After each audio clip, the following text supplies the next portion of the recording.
Nesse momento, a imagem já tradicional de todas as quartas e quintas-feiras dos ministros entrando no plenário do STF com a expectativa do início da sessão plenária. Como sempre, dentro de instantes, nós teremos já a leitura da ata da sessão anterior, eventualmente alguns avisos gerais e o chamamento do primeiro processo ou dos primeiros processos, em caso, por exemplo, de julgamento conjunto, para julgamento pelo plenário do Supremo Tribunal Federal. Presença da nova Procuradora-Geral da República, portanto, na sua primeira sessão, Raquel Dodge, no plenário do STF, como representante do Ministério Público. Vamos acompanhar a sessão ao vivo, como sempre, direto do plenário. Boa tarde a todos. Podemos nos assentar, por favor. Declaro aberta esta sessão ordinária do plenário do Supremo Tribunal Federal. E passo a palavra à secretária das sessões para a leitura da ata da sessão anterior. Ata da 32ª sessão extraordinária, realizada em 14 de setembro de 2017. Presidência da senhora ministra Carmen Lúcia. Presentes à sessão os senhores ministros Marco Aurélio, Gilmar Mendes, Ricardo Lewandowski, Dias Toffoli, Luiz Fux, Rosa Weber, Edson Fachin e Alexandre de Moraes. Ausentes justificadamente o ministro Celso de Mello e participando do seminário anual denominado Global Constitutionalism na Universidade de Yale, nos Estados Unidos, o ministro Roberto Barroso. Procurador-Geral da República, Dr. Rodrigo Janot Monteiro de Barros e vice-procurador-geral eleitoral, Dr. Nicolaudino de Castro e Costa Neto. Abriu-se a sessão às 14 horas, sendo lida e aprovada a ata da sessão anterior. Na ocasião, o plenário iniciou o julgamento de 4 ações diretas de inconstitucionalidade e de uma ação declaratória de constitucionalidade. Indago dos senhores ministros se há alguma anotação, observação ou retificação a fazer na ata, não havendo, declaro aprovada. Senhores ministros, antes de dar início à sessão propriamente dita, eu gostaria de dar as boas-vindas à nova Procuradora-Geral da República, a doutora Raquel Dodge, que, sendo um dos melhores quadros do Ministério Público Federal, instituição que tanto tem honrado o Brasil, passa a integrar agora o corpo daqueles que, juntamente conosco, integra o órgão de jurisdição neste papel de Ministério Público. Gostaria de, em nome dos ministros desta casa, dos servidores, dar não apenas as boas-vindas, doutora Raquel, mas dizer da nossa enorme honra de tê-la conosco. O Ministério Público que cumpre uma função constitucional tão singular, tão importante para a democracia brasileira, para a República Brasileira, e que vem desempenhando com todo destemor, com tanta galhardia, com tanto empenho este seu papel, e Vossa Excelência tem as melhores qualificações e uma extensa folha de trabalhos prestados ao Brasil, à sua instituição e, portanto, aos cidadãos brasileiros, e tenho certeza que nesta casa também continuará a prestar os serviços que vêm sendo prestados por essa prestigiosa, importante instituição prevista na Constituição. Nós, ministros, servidores do Supremo Tribunal, nos sentimos particularmente engrandecidos com uma representação de porte tão significativa e desejamos muito que neste período que estiver no Supremo Tribunal Federal, representando a instituição de Vossa Excelência, hoje dirigida por Vossa Excelência, que Vossa Excelência tenha espaço para ser extremamente feliz e, principalmente, que com o seu trabalho contribua, como tem sido o papel do Ministério Público, para que as nossas instituições jurídicas e as nossas instituições na República Brasileira contribuam cada vez mais em benefício dos cidadãos brasileiros. Seja muito bem-vinda e, em nome dos ministros, como disse, as nossas boas-vindas significam também a manifestação de honra e apoio a Vossa Excelência nesta chegada. Muito bem, Excelência, me permite a palavra. Eu fui incumbido honrosamente pelos advogados aqui presentes e tenho certeza poder falar pela advocacia brasileira para cumprimentar Vossa Excelência, para desejar êxito e para dizer a Vossa Excelência que a advocacia, Ministério Público e Judiciário caminham juntos, irmanados pelo ideal de justiça e pelo ideal e pelos objetivos de construção de uma pátria melhor. O Ministério Público, instituição absolutamente indispensável, tal como a advocacia para a administração da justiça.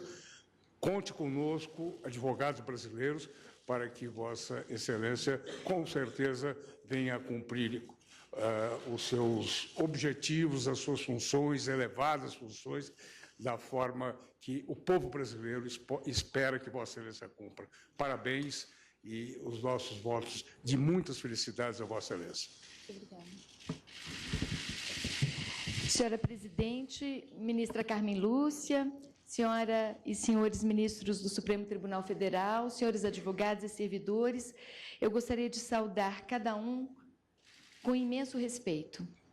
Agradeço a calorosa acolhida desta Suprema Corte, expressa nas palavras de sua presidente, e apresento-lhes os cumprimentos de todo o Ministério Público Brasileiro, que reconhece o elevado espírito público que preside a atuação deste tribunal como guardião da Constituição e garantidor de direitos humanos. Muito obrigada.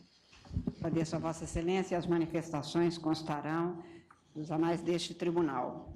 Senhores ministros, senhora Procuradora-Geral, senhores advogados, informo a todos que estão presentes neste plenário graduandos das seguintes instituições de ensino: Faculdade São Francisco de Barreiras, na Bahia, Universidade de Santa Cruz do Sul, do Rio Grande do Sul, Universidade Regional Integrada do Alto Uruguai das Missões de Frederico Westphalen, no Rio Grande do Sul.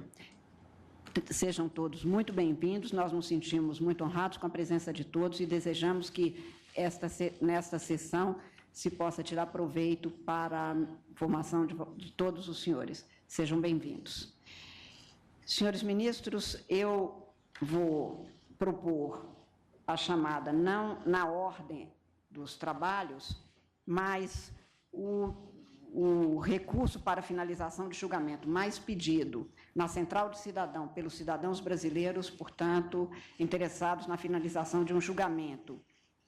E com quase 90 mil casos sobrestados em razão da não finalização, é um recurso que está pautado para hoje, e como há pessoas de fora também esperando a finalização, eu peço licença a Vossas Excelências para, inicialmente, fazer a chamada do recurso extraordinário 870-947, procedente de Sergipe, da relatoria do ministro Luiz Fux, no qual se tem, em cujas anotações se tem, que após o voto do ministro Luiz Fux, relator Edson Fachin, Roberto Barroso e Rosa Weber, dando parcial provimento ao recurso nos termos de seus votos, o voto do ministro Teori Zavascki, dando provimento ao recurso, e o voto do ministro Marco Aurélio, que preliminarmente não conhecia do recurso e, no mérito a ele, negava provimento, pediu vista dos autos o ministro Dias Toffoli.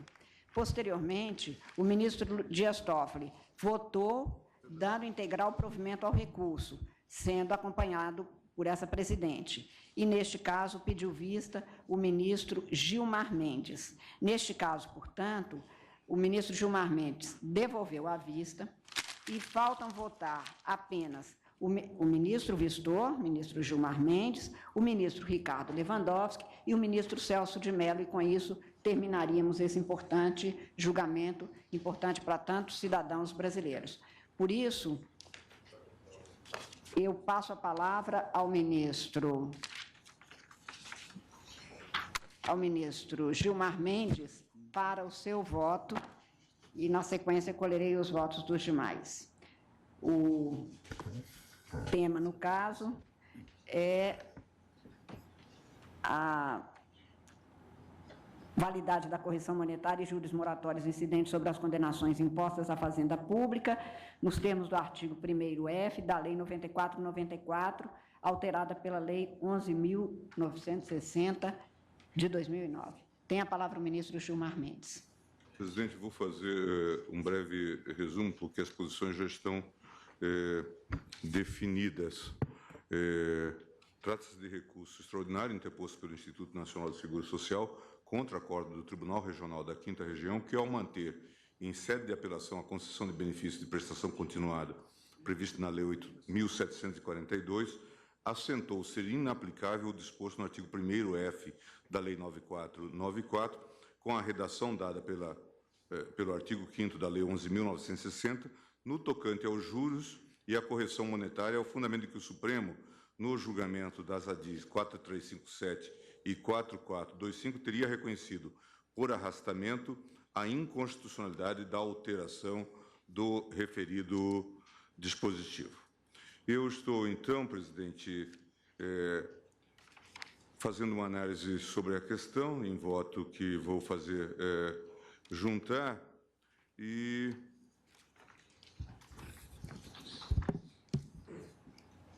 digo o seguinte: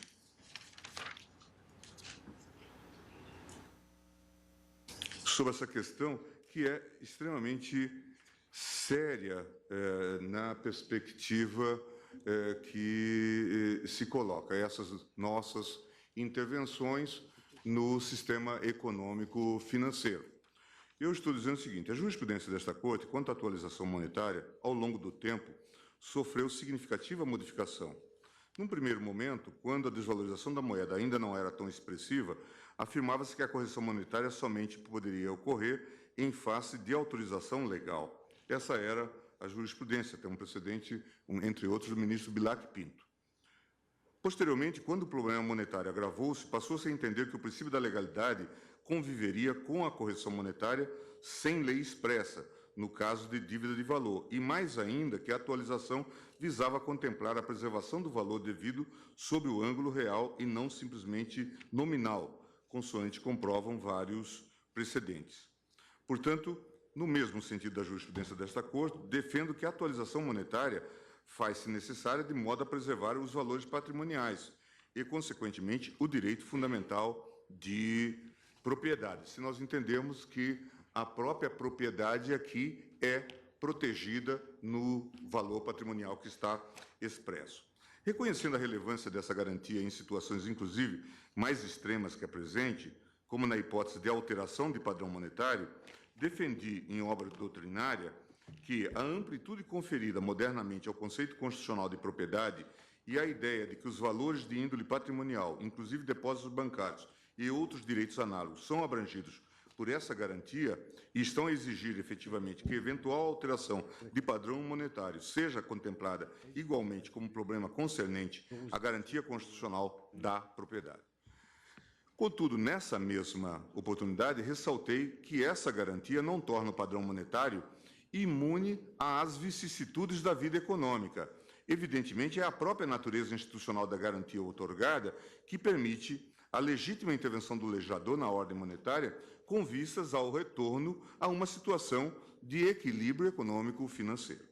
Assim, estou a defender que a extensão da garantia constitucional da propriedade aos valores patrimoniais não lhes outorga uma imunidade contra eventuais alterações da política econômica. E, nesse sentido, eu destaquei, em obra doutrinária, de resto, eventuais providências de conteúdo conformativo restritivo por parte do legislador poderão afetar negativamente algumas posições patrimoniais sem que o atingido possa invocar qualquer pretensão indenizatória.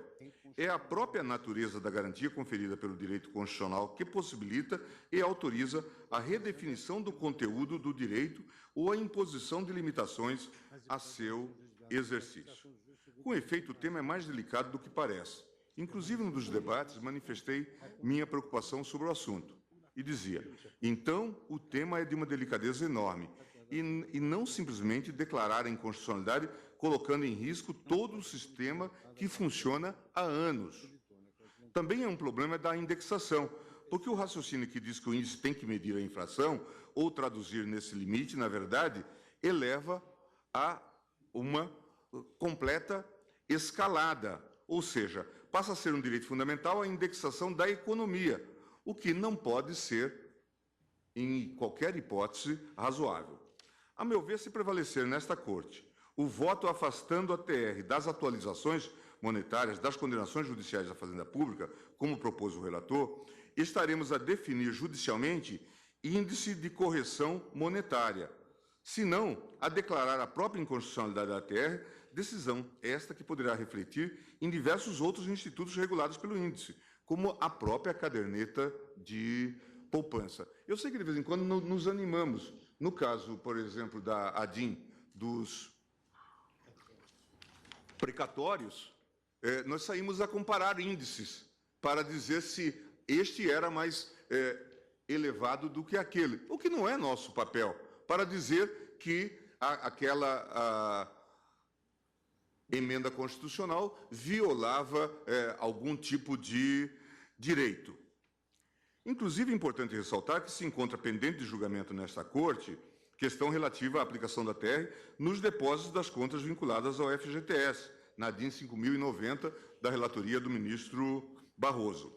Relembro que, na ocasião do julgamento da questão de ordem nas ADINs 4357 e 4425, embora estivesse apenas a julgar a modulação temporal dos efeitos da declaração de inconstitucionalidade, o ministro Barroso, em seu voto, manifestou-se no sentido de que merece temperamentos a ideia de que a adoção de um índice em qualquer medida inferior à infração de determinado período importaria automaticamente violação ao direito de propriedade. E disse mais.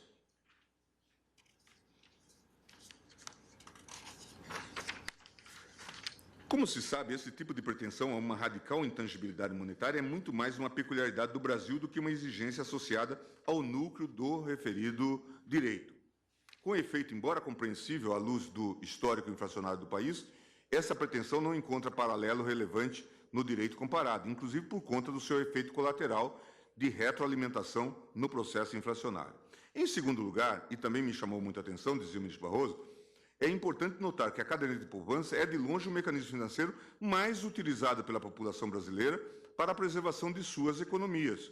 Seria um contrassenso imaginar que todos os poupadores estariam optando por terem seu direito de propriedade sistematicamente violado. E mais ainda, de Sua Excelência, imaginar que, ao permitir a continuidade da poupança, a ordem jurídica estaria referendando essa violação continuada. Não é disso que se trata naturalmente. E conclui, assim, o fato de a poupança render menos do que a inflação no período, e aqui é muito importante, de forma semelhante ao que ocorreu com a imensa maioria dos fundos de investimento em 2013, poucos fundos de investimento venceram a inflação, não retira a sua finalidade de manutenção aproximada do poder aquisitivo. Ora, com todo respeito, se prevalecer a tese proposta pelo relator, no sentido de afastar a TR por apresentar rendimentos menores que a inflação em alguns períodos, estaremos a firmar um precedente perigoso no sentido de permitir a alteração judicial de índice de correção escolhido pelo legislador apenas por não ser mais conveniente ou benéfico. Isso, certamente, nós não devemos admitir. E eu dizia nos debates, exatamente essa parece-me a divergência. Veja como esse sistema está em vasos comunicantes. A declaração de inconstitucionalidade tem um efeito dominó, que vai muito além do que a vista alcança. Isso foi mostrado das várias sustentações da tribuna. Por isso a delicadeza do caso. Mas eu volto a insistir. Quando nós nos deparamos com um caso de declaração de inconstitucionalidade desse tipo, nós temos várias formas de resolver. Uma delas é dizer, vamos fazer um equacionamento ou devolver ao legislador. Foi nesse contexto, por exemplo, que na Alemanha se desenvolveu a chamada ideia do apelo ao legislador, a um estado de inconstitucionalização ou de inconstitucionalidade. Agora, devolva ao legislador para que ele faça o encaminhamento adequado no sistema como um todo. O que está acontecendo num caso como este, que pode decorrer realmente de acasos, pode haver uma mudança. O IPCA, claro, apanha produtos, cesta de produtos, etc. Então, é muito mais alto num dado momento. E vejam, nós vamos ficar nesse jogo de acasos. A TR agora subiram juros e, portanto, era mais interessante em outro momento. Como dizer da justeza ou da injustiça dos critérios a partir de abordagens tópicas, concretas e temporais. Na mesma linha, também manifestou-se o ministro Dias Toffoli, em seu voto vista. Com o devido respeito, não vejo violação dos princípios da razoabilidade e da proporcionalidade na atualização da poupança pela TR, seja porque inexiste direito subjetivo à correção monetária igual à inflação, seja porque entendo que essa opção está afeta a um processo legislativo, instância própria para decisões dessa natureza. No âmbito da jurisprudência do Supremo, verifico que o entendimento é firme no sentido que o plenário, no julgamento da DIN 493, o ministro Moreira Alves, decidiu que a inconstitucionalidade da aplicação da TR como índice de atualização monetária é relativa apenas aos contratos anteriores, e essa é uma confusão que se faz, à Lei 8.177. Nesse sentido, confiram-se os seguintes julgados, e aí de ambas as turmas do tribunal. Estou citando, por exemplo, o AI, agravo regimental 162.421, que diz: não procedem as alegações da agravante concernente a decisões do Supremo em ações diretas de inconstitucionalidade, pois ali se tratava de lei que pretendeu, com a adoção da TR, para efeito de correção monetária, atingir contratos celebrados anteriormente a ela. E também outros precedentes, o AI, agravo regimental 556.169, da relatoria do ministro Sepúlveda, pertence. AI, agravo regimental 848.714, da relatoria do ministro Ricardo Lewandowski. ARI, embargos de declaração 860.157, da relatoria do ministro Roberto Barroso. E ressalto que no julgamento do RE 175.678, presidente, de Minas Gerais, segunda turma, o ministro relator Carlos Veloso manifestou-se especificamente sobre a questão dos seguintes termos: o Supremo Tribunal Federal, no julgamento das ADINs 493, relator ministro Moreira Alves, 768, relator ministro Marco Aurélio, e 959, relator ministro Sidney Sanches, não excluiu do universo jurídico a taxa referencial TR. Vale dizer, não decidiu no sentido de que a TR não pode ser utilizada como índice de indexação. Cito outros precedentes nessa mesma linha e anoto que, no passado, cheguei a defender a inconstitucionalidade da aplicação da TR aos contratos de crédito celebrados com recurso da poupança rural, no artigo 22 da Lei 8.177. Porém, após a opção desse critério de correção pelo Poder Constituinte Reformador, ao inseri-lo no próprio texto constitucional pela Emenda Constitucional 62 de 2009, modificou o panorama jurídico constitucional a que estava sujeito. Em outras palavras, o critério de atualização pela TR somente pode ser afastado se verificado sua incompatibilidade cabal e definitiva com a Constituição Federal, por violar cláusula pétrea. Enfatizo isso porque, ao que tudo indica, o que foi decidido nas ADINs 4357 e 4425 será revisto pelo plenário desta Corte, que, em 9 de 12 de 2015, por maioria, converteu o julgamento em diligência para permitir a intervenção de todos os interessados na causa. Além disso, especificamente quanto às dívidas trabalhistas, anoto que o ministro Dias Toffoli, na reclamação 2212, ajuizada pela FENABAN, deferiu medida liminar para suspender a decisão do TST, que, ao afastar a correção pela TR, havia estipulado a correção monetária dos débitos trabalhistas pelo IPCA-E, ao fundamento de que a decisão do STF nas ADINs 4357 e 4425 teria declarado inconstitucional por arrastamento a expressão equivalentes à TRD, inserida no artigo 39, caput da Lei 8.177. Cito o trecho, portanto, de sua decisão, dizendo: ademais, essa tabela implementa o IPCA-E e como índice de atualização monetária de débitos em hipóteses diversas da que foi submetida à análise desta Suprema Corte, nas ADINs referidas, dívida da Fazenda Pública no período entre a inscrição do débito em precatório e seu efetivo pagamento. Por último, presidente, a título argumentativo, assinalo que o STJ, reconhecendo a TR como índice de correção monetária, editou 3 súmulas sobre o tema.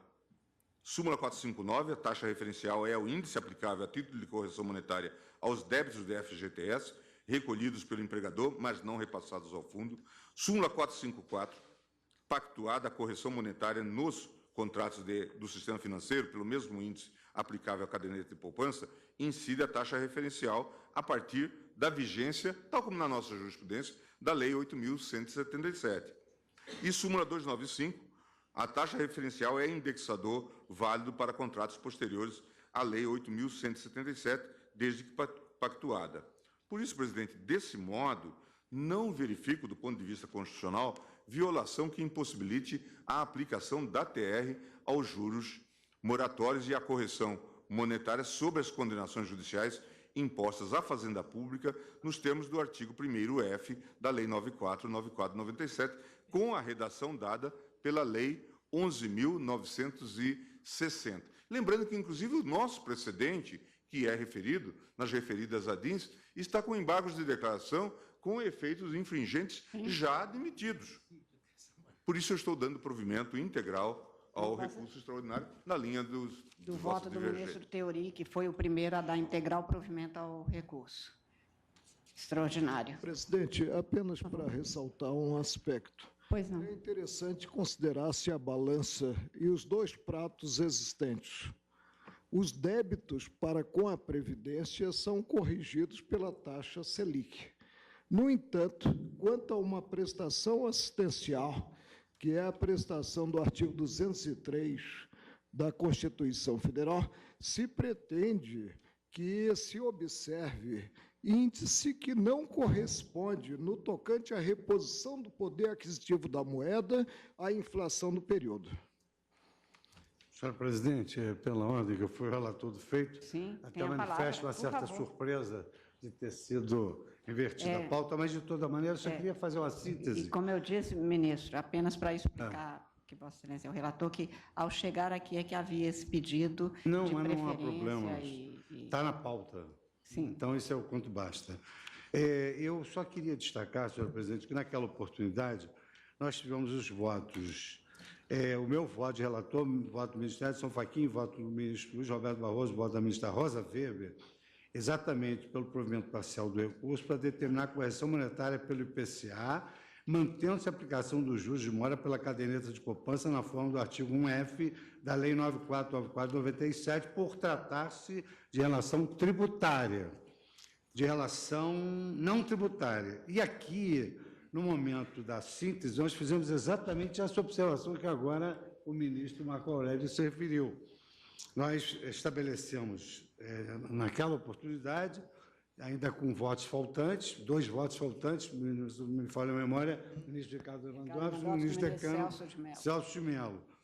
Então, a proposição foi exatamente essa, o artigo 1º F da Lei 94, com a redação dada pela 11.960, na parte que disciplina os juros moratórios aplicáveis à condenação da Fazenda Pública, é inconstitucional, ao incidir sobre débitos oriundos de relação jurídica tributária, aos quais devem ser aplicados os mesmos juros de mora pelos quais a Fazenda Pública remunera seu crédito tributário em respeito ao princípio constitucional da isonomia.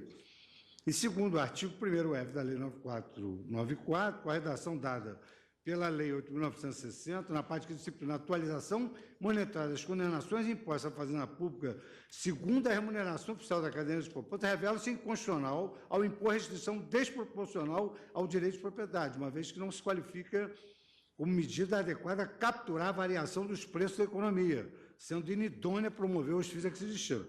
Então, aí, ao final, um parágrafo, a fim de evitar qualquer lacuna sobre o tema, e com o propósito de guardar coerência e uniformidade com o decidido pelo Supremo Tribunal Federal nas ações declaratórias de constitucionalidade 4357, 4425, resultado já definitivo, entendo que devam ser idênticos os critérios para a correção monetária de precatórios e de condenações da Fazenda. O vento que venta lá tem de ventar cá.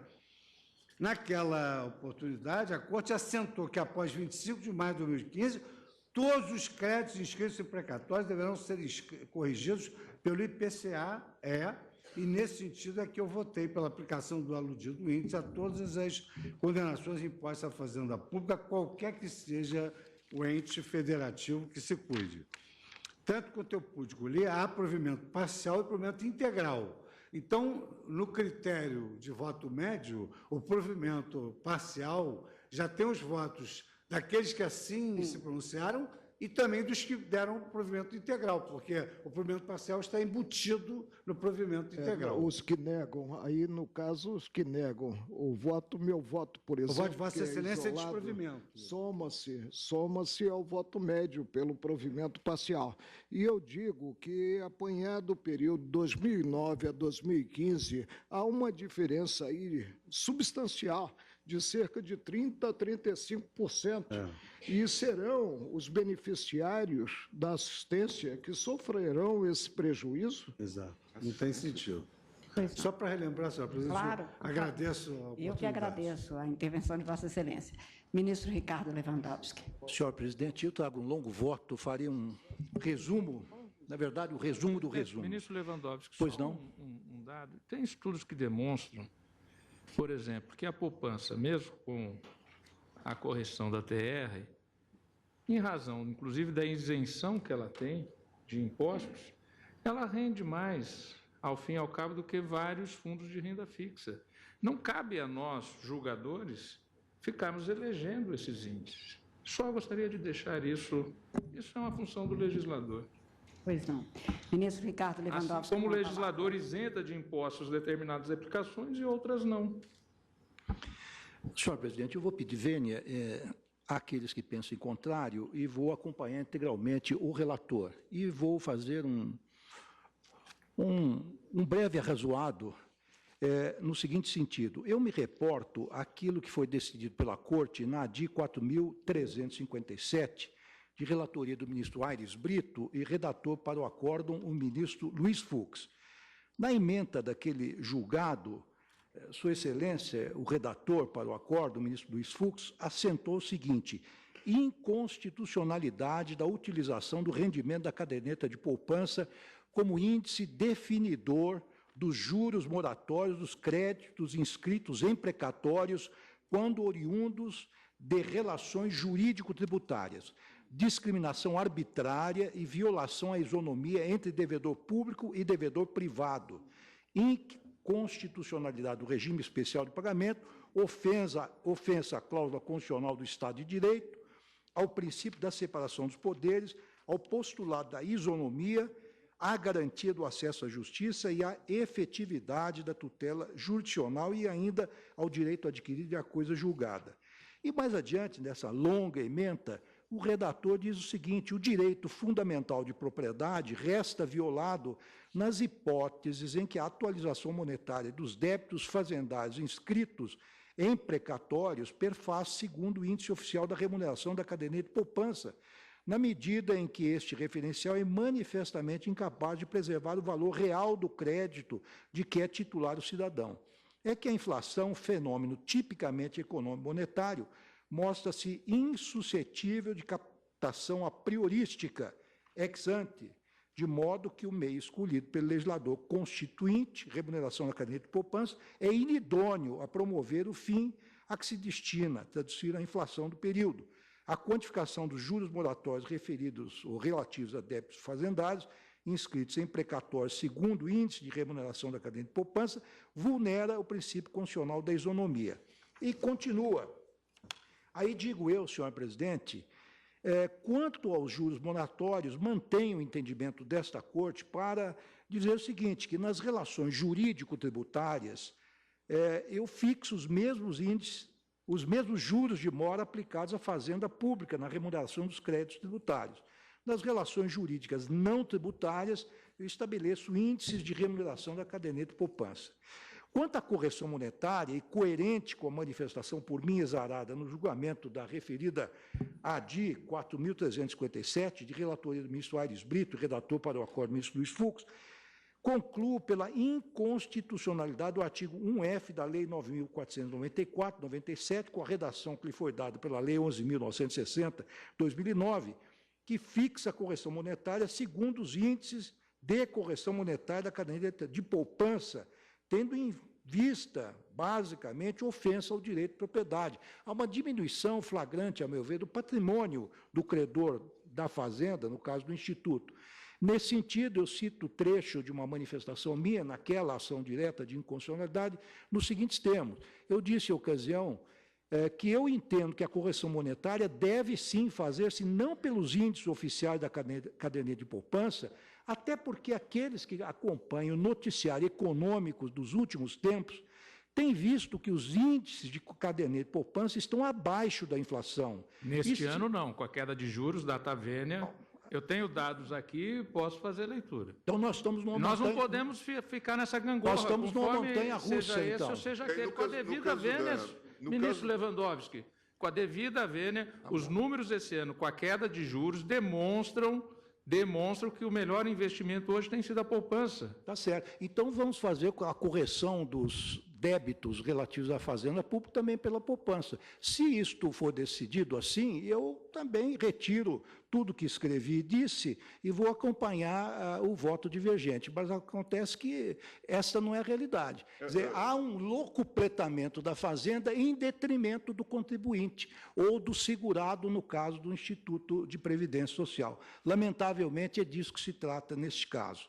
Então, eu continuo, senhor presidente, nesses termos, e feito essas considerações, mais uma vez pedindo vênia, acompanho integralmente o voto do ministro relator, Luiz Fux, para dar parcial provimento ao recurso e, fundamentalmente, para fixar o IPCA-E como índice de correção monetária a todas as condenações impostas à Fazenda Pública como voto. Presidente, só para fazer uma observação. Por favor. Este caso é resultado, ainda, me parece, daquele precedente anterior já referido dos precatórios, que eu considero a decisão mais desastrosa que nós produzimos em todos os tempos, em termos econômicos.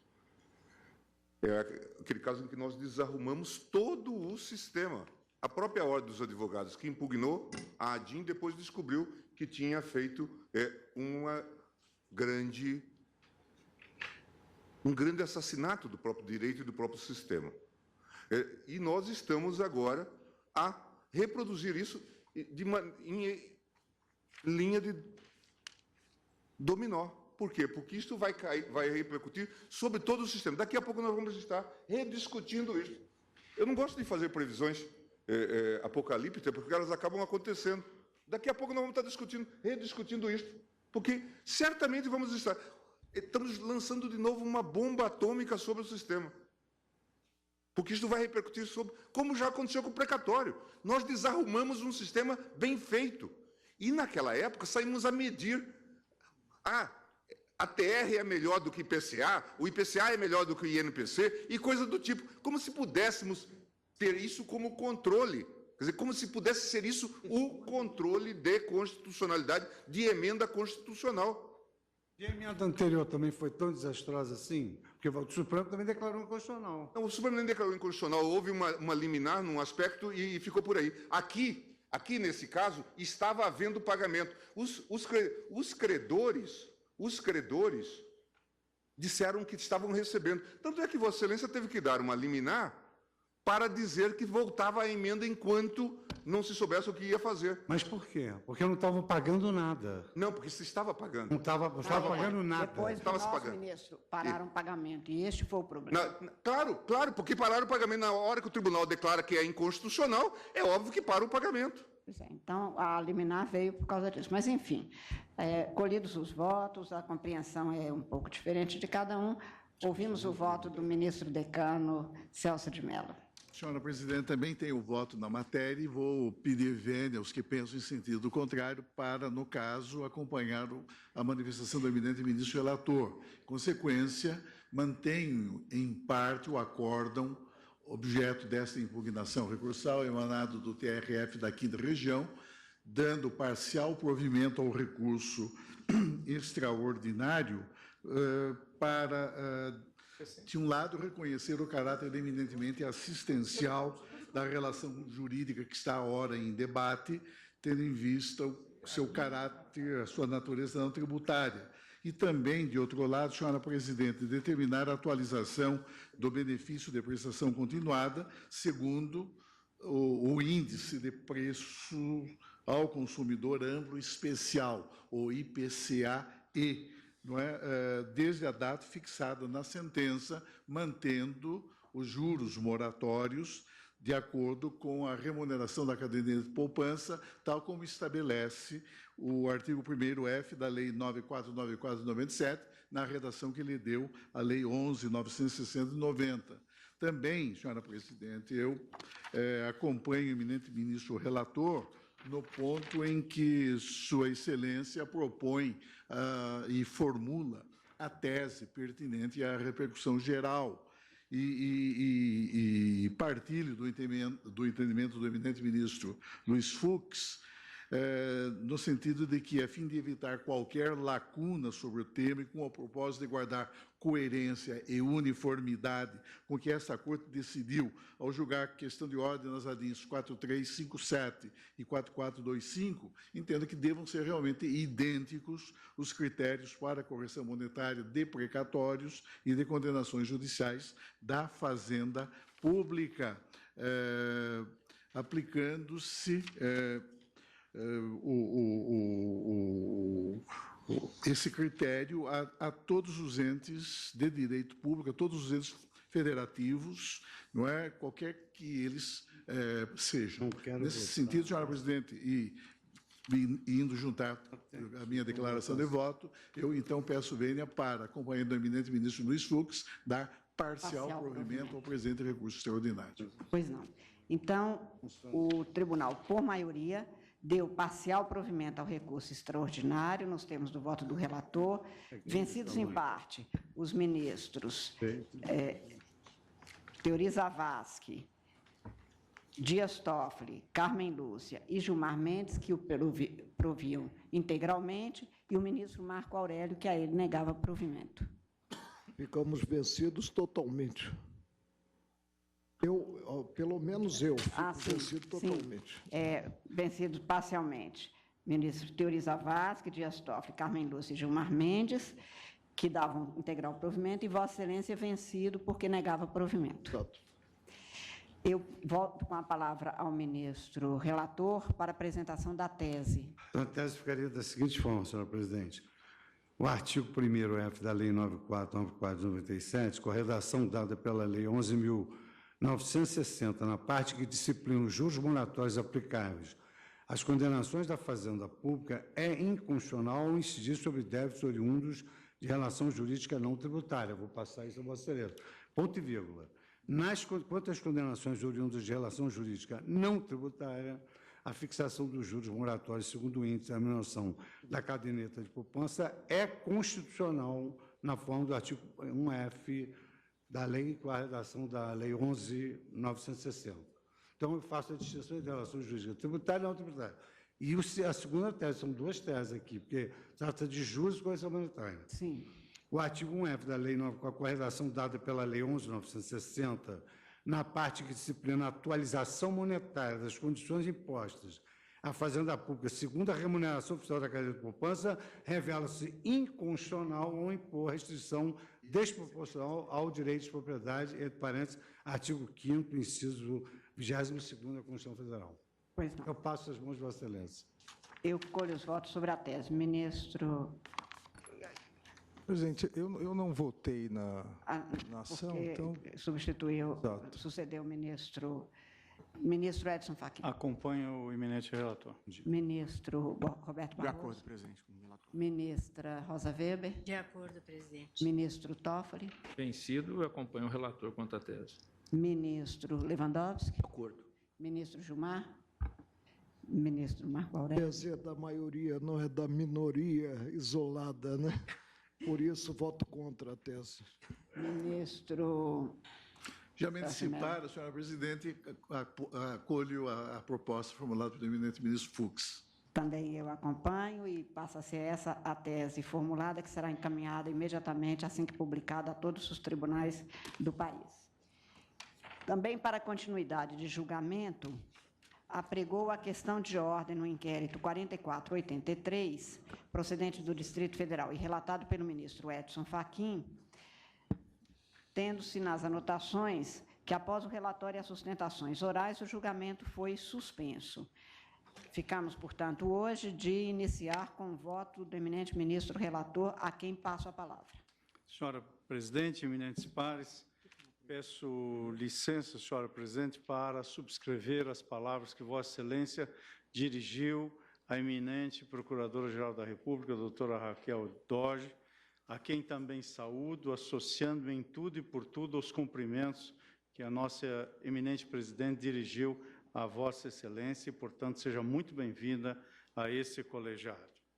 Senhora presidente, trouxe à apreciação do colegiado esta questão de ordem, versando sobre dois pontos específicos que já fiz referência no relatório e aos quais também já referências foram feitas por ocasião das sustentações orais realizadas aqui da tribuna pelos ilustres advogados aqui presentes e também na sessão do dia 13 último pelo então representante do Ministério Público Federal.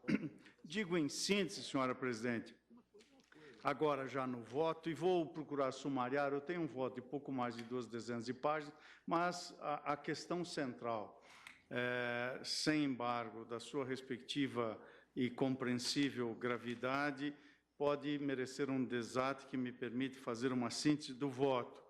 Mas, de qualquer sorte, à guisa de introdução, digo que em 5 de setembro próximo passado, nos autos que aqui menciono, e a ambiência na qual se formalizou o acordo de colaboração premiada entre o Ministério Público Federal e executivos do Grupo JIF, o Procurador-Geral da República noticiou a instauração de procedimento visando a eventual rescisão ou revisão dos ajustes diante de suspeitas de que os colaboradores teriam agido de má-fé ao não revelar como obrigados estariam todos os fatos criminosos de que tinham conhecimento.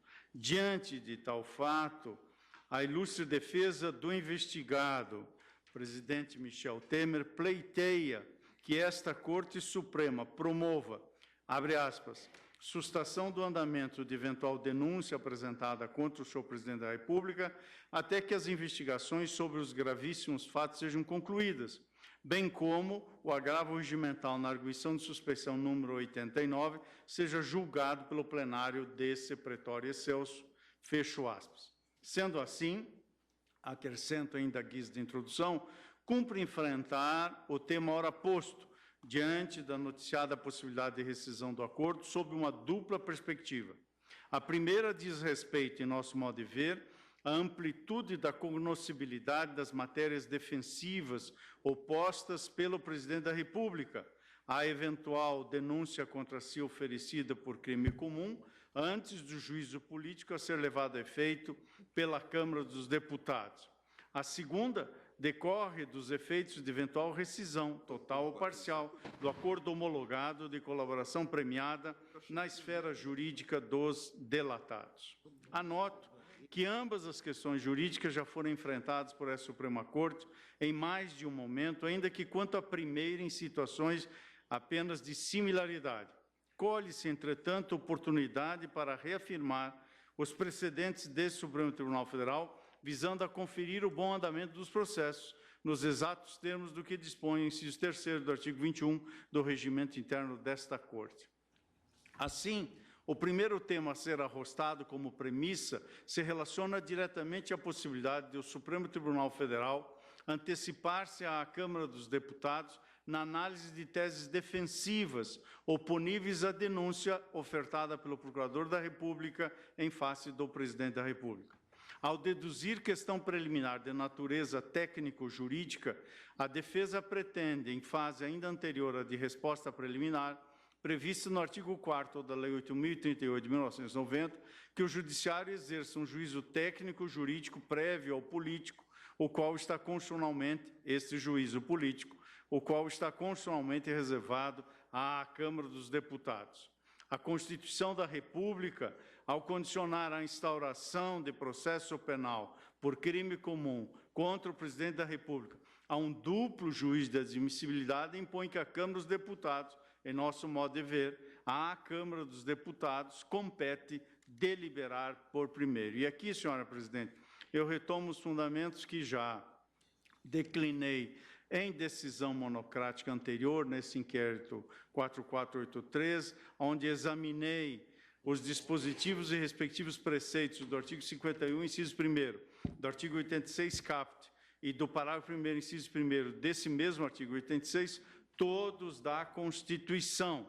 E ali assentei, aqui reproduzo, que a Câmara dos Deputados realiza um juízo predominantemente político de admissibilidade da acusação, enquanto o Supremo Tribunal Federal compete realizar um juízo técnico-jurídico.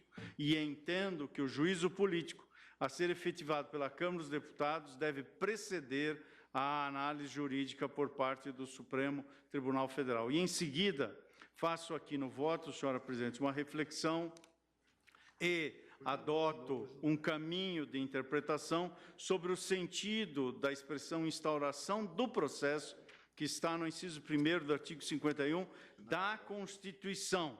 E, a partir daí, confrontando, ou melhor dizendo, colocando em exame diante do próprio caput do artigo 86, indico nesse ponto o entendimento segundo o qual somente após a autorização da Câmara dos Deputados é que tem cabimento dar sequência à persecução penal no âmbito do Supremo Tribunal Federal. O memorial que nesta data recebi da ilustre Procuradora-Geral da República, doutora Raquel Doge, no item 7º vai também nessa direção, dizendo que não há lugar, portanto, para impugnar a viabilidade da denúncia fora desse rito constitucional antes da decisão da Câmara dos Deputados, assentou a eminente Procuradora-Geral. Portanto, eu estou aqui sumariando esta direção, dizendo que, condicionando o processamento do Presidente da República à autorização da Câmara dos Deputados, tem a Constituição justamente a finalidade de proteger a soberania do voto popular, impondo que quem for eleito pelo sufrágio só seja afastado do exercício de seu mandato com a autorização dos representantes do próprio povo. Essa é a razão, acrescento neste voto que estou a sumariar, essa é a razão também pela qual a Constituição Federal elegeu a Câmara dos Deputados para realizar esse juízo político. Eis que se trata da Casa do Congresso Nacional, tradicionalmente associada à representação do povo, e é, portanto, imperativo constitucional próprio das democracias.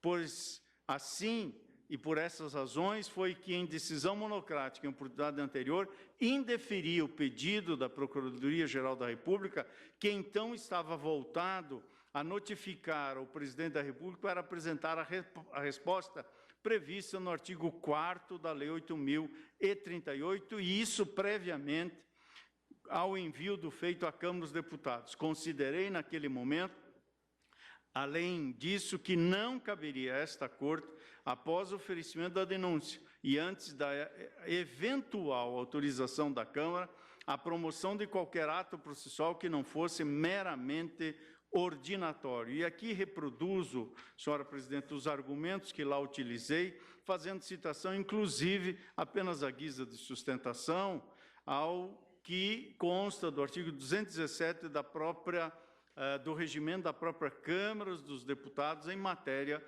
de instalação do respectivo procedimento.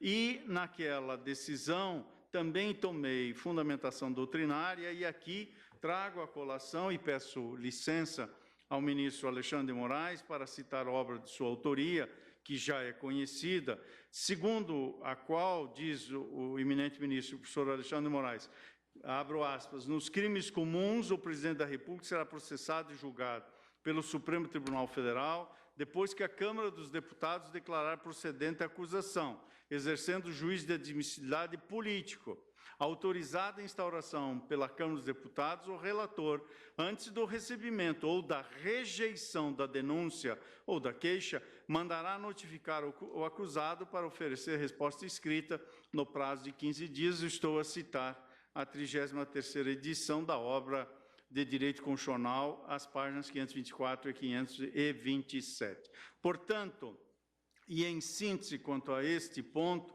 a fase de resposta aberta com o prazo de 15 dias para apresentação de defesa, prevista no artigo 4º da lei citada, já 8.038, é o primeiro momento, em nosso modo de ver, que o investigado exerce sua defesa judicialmente. E o despacho do relator que determina a referida notificação inaugura a fase de defesa. Eu estou, portanto, indicando nesse primeiro ponto, senhora presidente, que colho a interpretação também da redação original da própria Constituição, no parágrafo 1º do artigo 53, antes da emenda constitucional 35 e depois da superveniência dessa emenda constitucional em 2001, quando, a seu tempo, os membros do Congresso Nacional não poderiam ser processados criminalmente sem a prévia licença da sua casa.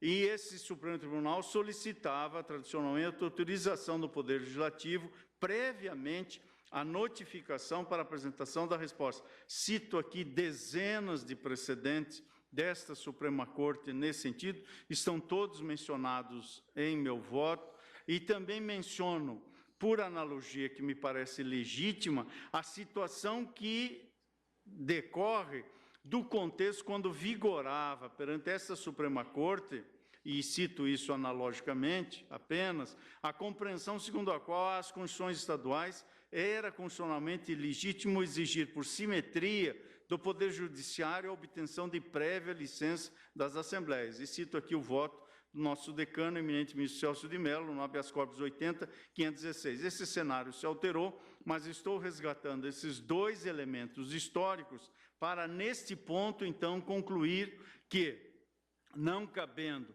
a esta Suprema Corte proferir juízo de admissibilidade sobre a denúncia oferecida contra o presidente da República, antes do exame da autorização ou não pela Câmara dos Deputados, igualmente entendo que não cabe proferir juízo antecipado a respeito de eventuais teses defensivas, cuja ambiência própria entendo ser o momento previsto no artigo 4º da Lei 8.038 de 1990, o qual prevê a apresentação da resposta à acusação após o momento ali referido. E, portanto, assim entendo que se pode desatar, e é o que trago à colação desse colegiado, coerente com a decisão anterior que eu já houvera tomado.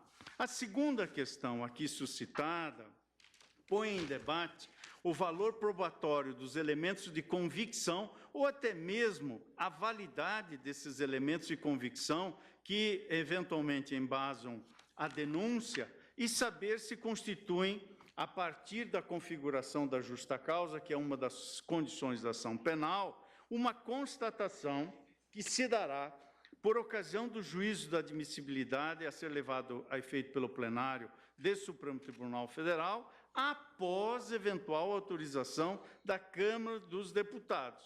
Neste ponto, entendo que a questão de ordem se solve compreendendo que os efeitos em relação a terceiros das provas produzidas em acordo homologado, de colaboração premiada, parcial ou totalmente revisto, é matéria pertinente à defesa do investigado, apta esta matéria a figurar nas teses defensivas no momento da resposta preliminar do artigo 4º da já mencionada Lei 8.038. Ainda que com denominação diversa, a ilustrada peça apresentada pela douta defesa sobre o título de questão de ordem, em meu modo de ver, antecipa a discussão de mérito judicial somente cognoscível nesta Corte, se e após eventual juízo positivo acerca da condição de procedibilidade pela Câmara dos Deputados.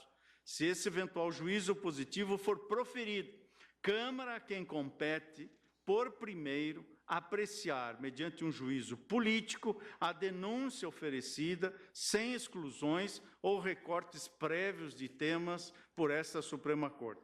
A questão trazida, portanto, não é neste momento, nesta espacialidade, por hora, portanto, desse Supremo Tribunal Federal. E assento que o juízo político de admissibilidade por 2/3 da Câmara dos Deputados em face da acusação contra o Presidente da República, nos termos da norma do artigo 86 caput da Constituição Federal, precede a análise jurídica pelo Supremo Tribunal Federal, se assim autorizado for, sobre qualquer juízo técnico jurídico, especialmente na matéria de fundo, ou seja, a admissibilidade da denúncia. E tal conclusão parece-me válida, quer os temas defensivos sejam veiculados na oportunidade da defesa prevista no artigo 4º da Lei 8.038, quer sejam veiculadas antecipadamente em petição avulsa. E ainda que superado este óbice, ou seja, aqui eu estou propondo, portanto, que não se conheça desta matéria, mas ainda que superado fosse este óbice, outra não seria a conclusão. A premissa com que a defesa justifica a alegada necessidade de sustação do andamento de eventual nova denúncia certamente a defesa refere-se a eventual, eis que esse era o momento em que esse tema foi formulado. Sustação do andamento de eventual nova denúncia apresentada contra o senhor presidente da República, até que os gravíssimos fatos e as investigações sobre eles sejam concluídas, consiste essa premissa na possível rescisão ou revisão total ou parcial dos termos do acordo de colaboração premiada judicialmente homologado. Eu estou aqui a dizer que tal rescisão ou revisão não se deu e o que está em questão é a possibilidade de que isto ocorra e mesmo adotando como premissa a eventual rescisão ou revisão da avença, entendo que da rescisão ou da revisão, não se retira a conclusão pretendida. E aqui adoto o que eu entendi ser a base do voto condutor do eminente ministro Dias Toffoli ao julgar o habeas corpus, que constitui o paradigma das decisões nessa matéria, nesta Suprema Corte, habeas corpus 127.483, julgamento de 28 de agosto de 2015, onde Sua Excelência, eu reproduzo diversos trechos, permito-me ressaltar que o eminente ministro Dias Toffoli aqui expressamente registrou que a homologação judicial de acordo de colaboração premiada não significa em absoluto que o juiz admitiu como verídicas ou idôneas as informações eventualmente já prestadas pelo colaborador e tendentes à identificação de coautores ou partícipes da organização criminosa e das infrações por ela, a organização praticadas, ou à revelação da estrutura hierárquica ou da divisão de tarefas da organização criminosa. E mais adiante, assentou Sua Excelência, por se tratar de um negócio jurídico processual personalíssimo, o acordo de colaboração premiada não pode ser impugnado por coautores ou partícipes do colaborador na organização criminosa e nas infrações penais por ela praticadas, ainda que venham ser expressamente nominados no respectivo instrumento quando do relato de colaboração e seus possíveis resultados. O acordo de colaboração, e isto acrescentou o ministro Dias Toffoli, como negócio jurídico personalíssimo, não vincula o delatado e não atinge diretamente a sua esfera jurídica. Res inter alios acta.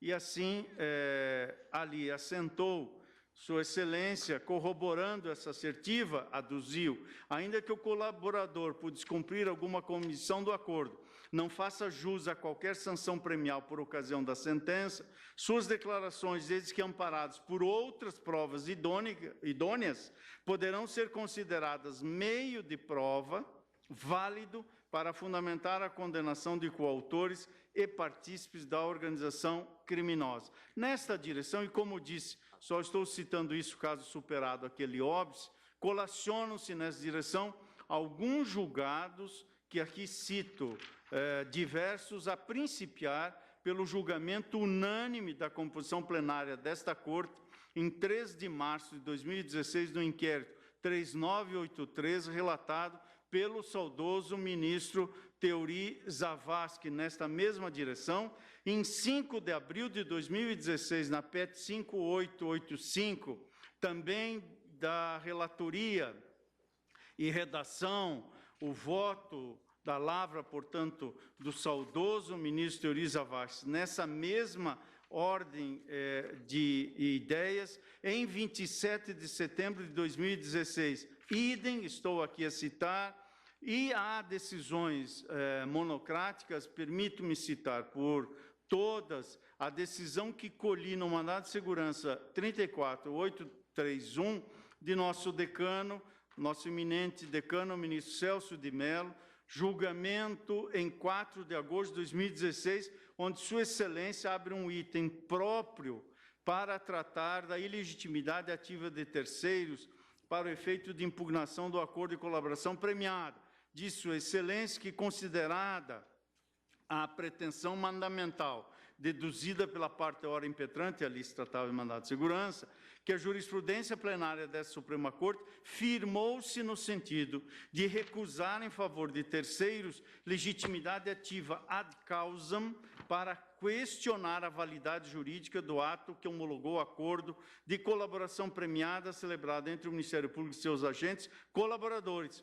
Eis que o negócio jurídico processual em questão, em razão de sua natureza personalíssima, constitui em relação a terceiros res inter alios acta, a significar que o seu conteúdo não obriga nem vincula a esfera jurídica dos estranhos, motivo pelo qual nem mesmo os corréus ou partícipes dos crimes praticados pelo colaborador, eventualmente mencionados nas declarações subjacentes ao acordo, adquirem legitimação jurídica para buscar-lhe a invalidação, com a única ressalva, disse Sua Excelência ao se referir a esses terceiros, com a única ressalva destacada no item 7º da ementa plenária a seguir reproduzida. E o item 7º, ao fazer referência ao habeas corpus 127483 da relatoria do eminente ministro Dias Toffoli, assentou: nos procedimentos em que figurarem como imputados os coautores ou partícipes delatados no exercício do contraditório, poderão confrontar em juízo as declarações do colaborador e as provas por ele indicadas, bem como impugnar a qualquer tempo as medidas restritivas de direitos fundamentais eventualmente adotadas em seu desfavor. Esta é a citação que faço do nosso decano, e esse entendimento, em meu modo de ver, vem sendo observado em sucessivas decisões monocráticas, e cito aqui mais de uma dezena de decisões que mencionam número respectivo do feito e data da decisão, bem como da respectiva publicação em Diário da Justiça eletrônico. Então, senhora presidente, esse segundo aspecto, embora eu tenha adentrado a este ponto, mencionando que se aquele óbice inicial for superado, entendo que também no mérito não lhe agasalha, concluo também neste ponto que é de se assentar que a possibilidade de revisão total ou parcial de acordo homologado de colaboração premiada em decorrência de eventual rescisão por descumprimento de deveres assumidos pelo colaborador, descumprimento que deve ser devidamente reconhecido pelo Poder Judiciário, tem efeitos, esta revisão, somente entre as partes, não atingindo a esfera jurídica de terceiros, conforme reiteradamente já decidido por esta Corte. Assim, senhora presidente, concluo este voto propondo solver a presente questão de ordem para assentar 2 pontos. No primeiro que conheço e resolvo, para fixar que o juízo político de admissibilidade por 2/3 da Câmara dos Deputados, em face da acusação contra o Presidente da República, nos termos da norma constitucional aplicável, artigo 86 caput da Constituição, precede a análise jurídica pelo Supremo Tribunal Federal, se assim autorizado for a examinar o recebimento da denúncia, para conhecer e julgar qualquer questão ou matéria defensiva suscitada por denunciado. Este é o primeiro ponto que proponho conhecer e solver a questão de ordem nesse sentido.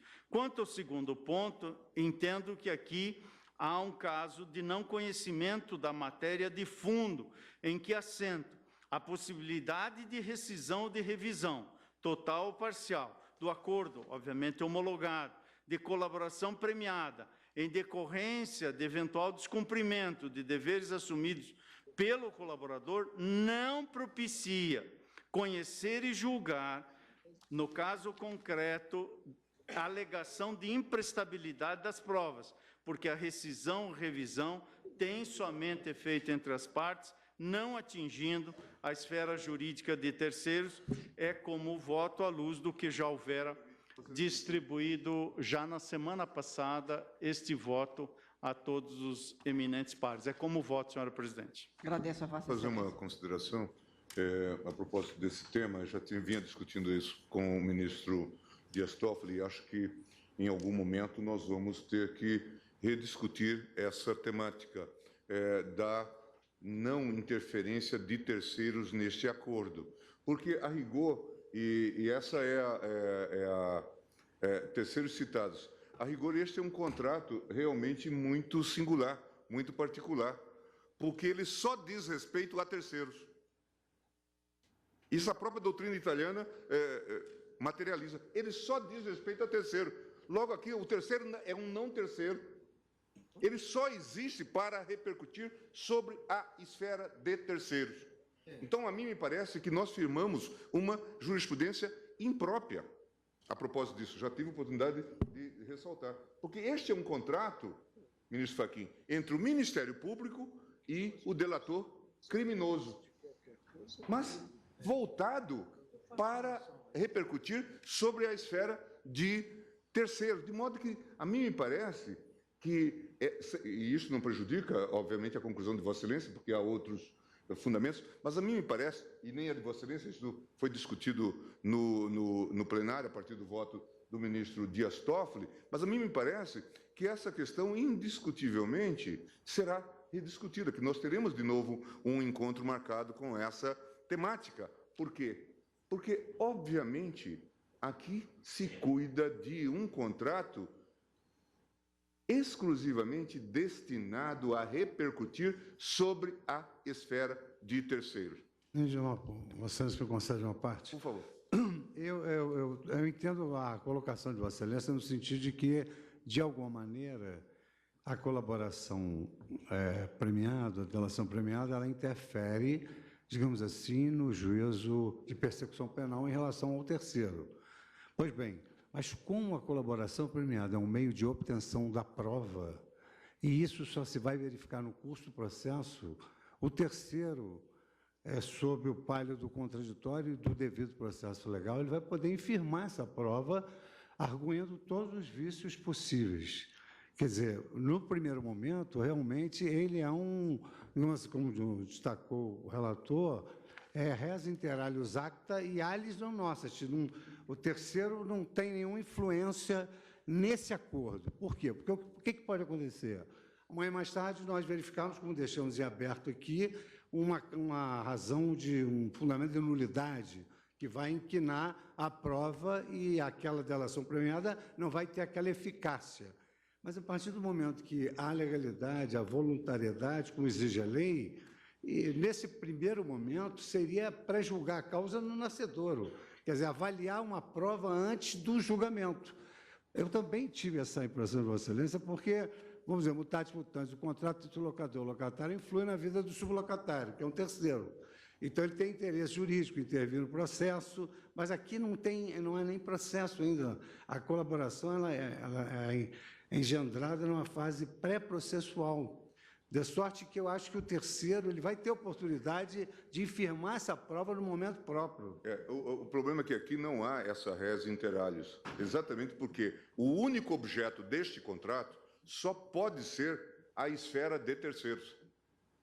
Portanto, a comparação com qualquer outro contrato do direito civil se revela inadequada, imprópria. Os benefícios do colaborador. Sim, sim, negócio dele. Sim, mas ele só pode ter como objeto, ele só pode dar como prestação a informação que ele tem sobre direito de terceiro. E aí essa questão tem que ser colocada. É claro que o tema tem que ser aprofundado, porque há outras discussões sobre a própria validade do acordo. Certamente vamos discutir isso aqui, as premissas básicas do próprio acordo. Mas estou a dizer, já porque isso vem sendo enfaticamente discutido, e também nós temos falado sobre isso na turma, onde discutimos aí a validade das delações, então nós temos que, de fato, começar a meditar sobre isto, porque é claro que, em algum momento, e no momento que for possível, se se instaura um inquérito de maneira cabal, quer dizer, contra alguém por conta da delação, ou mais do que isso, nós temos tido casos que, inclusive, estamos caminhando para oferecimento, para rejeição das denúncias. Se se oferece uma denúncia contra alguém com base na delação, obviamente que Mas a denúncia, ministro, se Vossa Excelência me permite, só poderá ser oferecida, como está na lei e como está na jurisprudência e na doutrina, se, a partir da delação, houver colheita de indícios. Tanto que algumas colaborações desagam simplesmente no arquivamento. Sim, eu já votei na turma. O ministro Toffoli, que a delação por si só... o ministro Toffoli tem duas decisões bem emblemáticas sobre isso. Esta não é a matéria que de qualquer forma, o ministro está apenas registrando. Presidente, de qualquer forma, essa matéria, nós temos realmente um encontro com ela. Um encontro marcado. E eu concordo com o que foi veiculado, não só pelo ministro Gilmar, quanto ao interesse do terceiro, como também pelo ministro Luiz Fux. Claro, contra ele será movida uma ação e ele poderá se defender, considerado não só o acordo em si, como também o objeto da delação. Agora, até aqui, a denúncia é intocável, nós não vamos poder nos pronunciar. Por isso é que o ministro Gilmar chamou a atenção, que era apenas Sim, claro. É porque como isso é parte do fundamento importante do voto do relator, e foi discutido isso em plenário, a partir do precedente do ministro Dias Toffoli, a mim me parece que nós temos que recolocar esse debate a partir dessa perspectiva. Este acordo tem como prestação por parte do delator, do colaborador, exatamente a repercussão sobre a esfera de terceiros. Ministro Gilmar, só mais uma observação, só para não me escapar, que é bastante frutífera essa colocação que o Vossa está fazendo. Agora, quer dizer, o voto do ministro Dias Toffoli tem duas premissas inafastáveis. Não sei se em 2 votos ou num voto só. Primeiro, que o terceiro ele não tem interesse para atuar no âmbito da colaboração, que forma-se uma relação linear entre o Ministério Público e o delatado e o delator. E, em segundo lugar, que Vossa Excelência também tem um acordo, também já firmado pela segunda turma, que só com base na delação não se pode instaurar a ação penal. É preciso que haja mais indícios além da delação. Acho que são 2 acordos da segunda turma. Agora, aqui o que ocorre?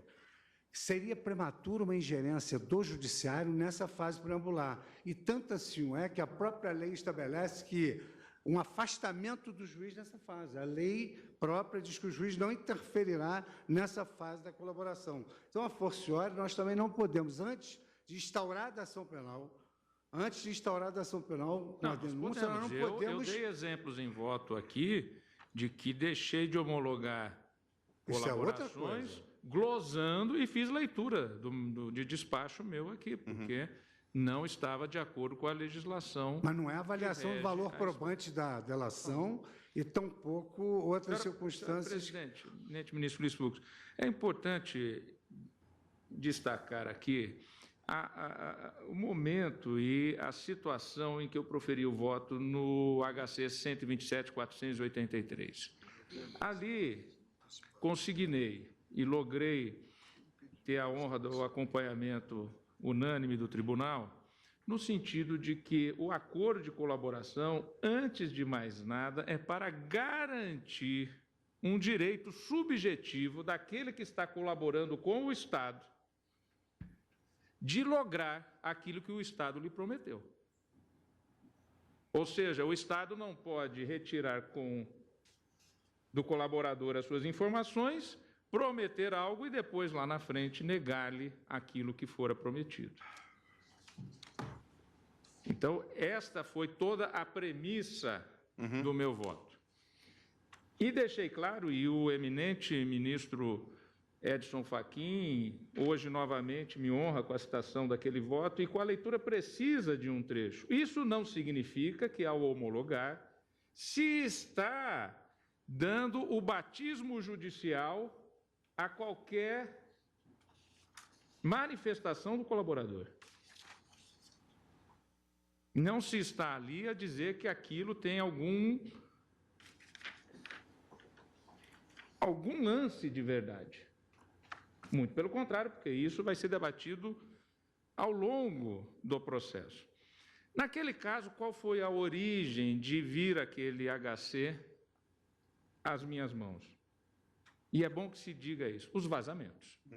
Porque, na verdade, só se antecipa esse debate porque houve vazamento. Porque em uma colaboração em que, ao fim e ao cabo da investigação, o órgão acusador verifica que não há fundamento para acusar, ele pede, como tem pedido, a não denúncia e o arquivamento, como recentemente o ministro Edson Fachin arquivou vários pedidos vindos da Procuradoria-Geral da República. E a própria Procuradoria, várias vezes, enviou para cá, este ano, pedido de arquivamento por pessoas mencionadas e que não tinha nada. Agora, qual é o problema maior, ministro Gilmar, que eu penso? É exatamente o vazamento, porque o vazamento já atingiu a honra de pessoas que são inocentes. Isso. E aí, ao vazar e a pessoa ser inocente, ela corre aqui ao tribunal, é evidente. Eu quero anular isso, porque eu sou inocente, eu quero participar dessa relação processual. Mais do que isso, você chamou atenção lá no debate que tivemos na turma para... Sequer se tratava de vazamentos, porque era aquela cláusula que se tornou quase que costumeira nos acordos pela Procuradoria, revogatória. Esse é um ponto importante, que nós até discutimos numa oportunidade. Eu disse uma cláusula potestativa. Isso, você trouxe agravo regimental, mas já sem nenhum efeito útil, né? Nós até o reconhecemos. Por quê? Eram cláusulas que diziam que o delator autorizava a divulgação dos fatos. Ora, isso está em contradição... A lei é taxativa. A liberdade dele. Com a lei, mas com a lei que estabelece exatamente o caráter sigiloso até o oferecimento da denúncia. Mas mais, veja, o ministro Toffoli está apontando bem isto. E foi Sua Excelência que suscitou essa questão na turma, em relação à necessidade de provermos os agravos. O que acontece? Essa pessoa... Agora, ela já está exposta como criminosa e ela autorizou a divulgação. Mas ela autorizou uma divulgação que repercute sobre a esfera de direito de terceiros. E esse terceiro, segundo a nossa jurisprudência, nada pode fazer. Então, isso... É exatamente por isso que eu estava dizendo. Eu proferi aquele voto dentro da normalidade das coisas. Dentro da normalidade das coisas. Nós estamos vivendo uma outra conjuntura de vazamentos que atingem a honra de pessoas que podem ser desonestas ou podem ser probas. Isso só a instrução processual vai verificar. Mas nós temos verificado o pior, do ponto de vista de atingimento da honra. Mesmo a própria investigação, antes de uma denúncia, antes de um processo judicial, tem chegado à conclusão de que aquilo não era fundamentado. E se pede arquivamento das investigações sem denúncia. Então, vejam a gravidade. Aquele meu voto, eu não estou de maneira nenhuma arrependido dele. Continuo convicto, ministro Gilmar Mendes, mantenho aquele posicionamento, estou certo das posições ali tomadas, de que a colaboração é um contrato instrumental, processual entre o Estado e o cidadão colaborador para proteger, não o Estado, para proteger o colaborador, de que o Estado amanhã não vá descumprir aquele pacto caso o colaborador cumpra com as suas obrigações. E pode até ser que o Estado não logre cumprir as obrigações, mas isso não quer dizer que o colaborador mentiu ou que o colaborador foi desonesto. Ele imaginava que tal fato era criminoso. O Estado vai lá e descobre que não há crime ali. Então, ele não vai perder a colaboração dele. É uma proteção do colaborador. Outra coisa é se houve vício. Se aquela colaboração foi assinada sob tortura. Aí é evidente que a prova é ilícita e contamina todas as provas daí decorrentes. É evidente. Todas. Isso é da jurisprudência centenária desta Corte. Só gostaria de colocar isso para dizer que eu estou convicto daquele voto, mas também colocar aquele voto dentro da conjuntura da normalidade. Vossa Excelência, apenas para... Vossa Excelência sabe, não quis causar nenhum constrangimento. Até disse a Vossa Excelência que nós tínhamos que rever. Eu, inicialmente, acompanhava a Vossa Excelência até enfaticamente, mas todos nós somos nós e nossas circunstâncias. O que me chamou a atenção foi exatamente aquilo que chamou a atenção também de Vossa Excelência. Foram as distorções que foram acumulando-se ao longo do tempo. E, claro, essa prática que se tornou comum, tanto aqui como em outras delações, no contexto da Lava Jato, da divulgação, inclusive dos vídeos, contra a legem. Mas é uma divulgação em que se entende que, primeiro, nós teríamos que discutir, esse direito é suscetível de renúncia? Muito provavelmente, se fôssemos fazer a checagem, diríamos não. Mas o problema é que não se trata de renúncia a um direito exclusivo desta pessoa. é um direito que é uma renúncia que repercute sobre esferas de terceiros, e de maneira alastrada, como demonstrou o ministro E Toffoli. é importante registrar, ministro Gilmar, Vossa Excelência é testemunha, e o seu chefe de gabinete, hoje o secretário-geral do TSE, é testemunha, que lá em Washington, quando estávamos acompanhando as eleições para a presidência dos Estados Unidos, o ministro Teori Zavascki confidenciou para nós três que ele já estava cansado de, antes de receber determinadas demandas, elas já estarem publicadas na imprensa. Bom, vamos nos atender, e sabendo do realce dado pela importância pelo ministro Gilmar, eu colho os votos sobre as questões específicas postas neste caso e a partir do voto do ministro Edson Fachin, ouço o ministro Alexandre de Moraes. Boa tarde, presidente. Boa tarde a todos. Eu quero iniciar parabenizando a doutora Raquel Dodge pela assunção da Procuradoria-Geral da República e desejando a Vossa Excelência o mesmo sucesso nessa etapa importantíssima da carreira que teve em todas as demais etapas. Presidente, como bem apontou o ilustre ministro relator Edson Fachin em seu fundamentado voto, trata-se aqui de uma questão inédita. Essa questão de ordem e bem salientou o ministro Edson Fachin, uma questão inédita com uma repercussão relevantíssima, importantíssima, e que traz como os dois pilares, dois acontecimentos também inéditos, e exatamente por isso nós todos estamos refletindo sobre as questões da colaboração premiada, duas questões também inéditas.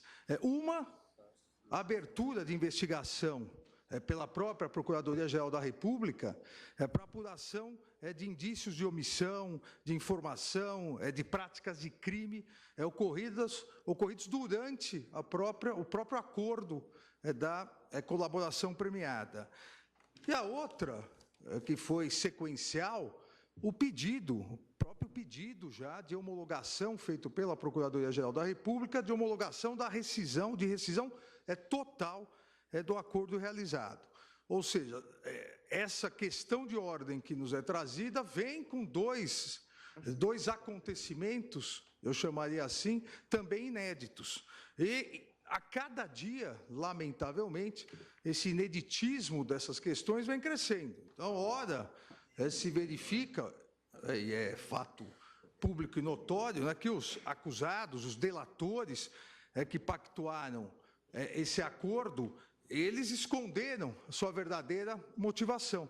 A verdadeira motivação foi descoberta, eu diria, por uma sorte, foi descoberta a hora que eles mesmos entregaram uma autogravação, onde eles mostraram, de maneira criminosa, eu diria, maneira rasteira até e arrogante, quais eram as finalidades desse acordo geral que eles pretendiam.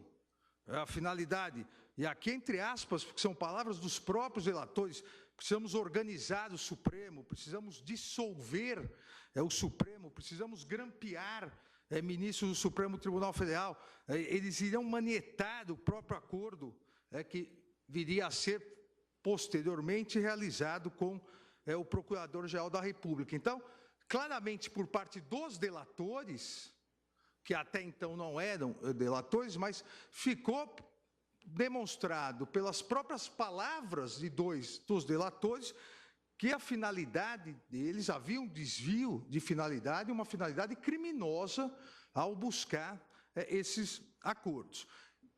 E a questão vai se alargando, porque uma vez pedida a rescisão, a homologação da rescisão pela Procuradoria-Geral da República, os delatores, e uma vez presos por determinação do ministro relator, do ministro Edson Fachin, os delatores passam a chantagear o poder público ainda. Passam a informar que teriam uma série de gravações inclusive no exterior, guardadas no exterior, e que só entregarão essas gravações se o acordo não for rescindido, mostrando que realmente estamos a analisar uma situação absolutamente inédita.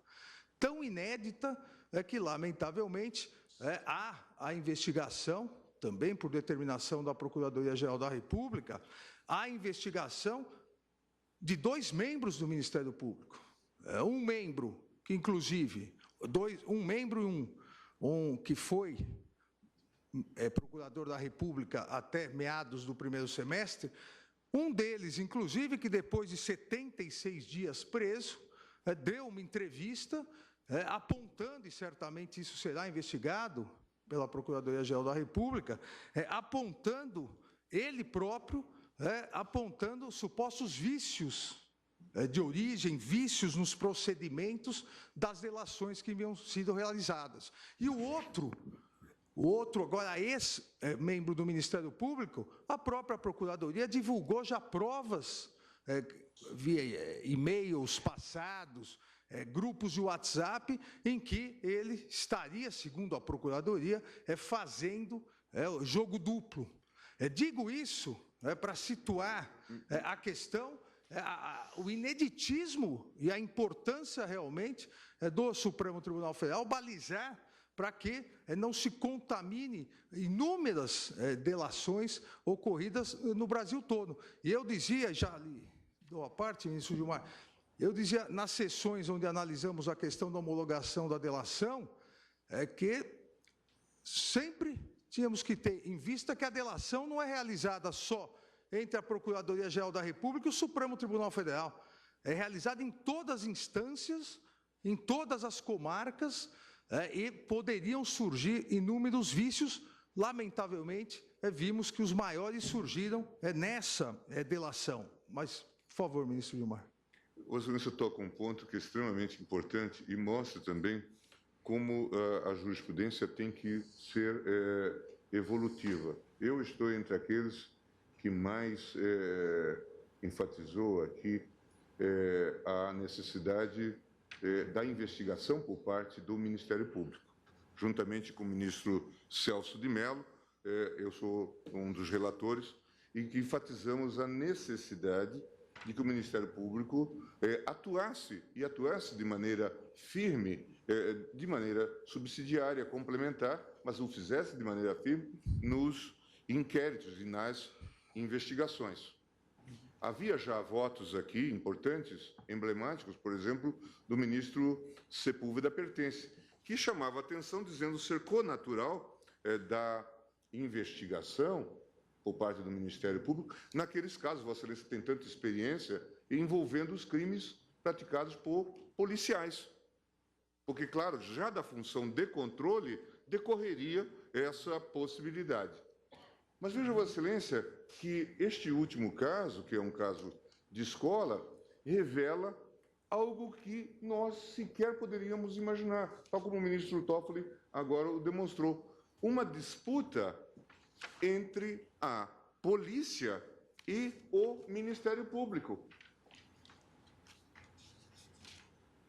E o Ministério Público assumindo, portanto, o protagonismo também na parte da investigação, o que acabou por resultar, talvez, em vários problemas nesse caso específico, como depois, certamente, teremos a oportunidade de analisar.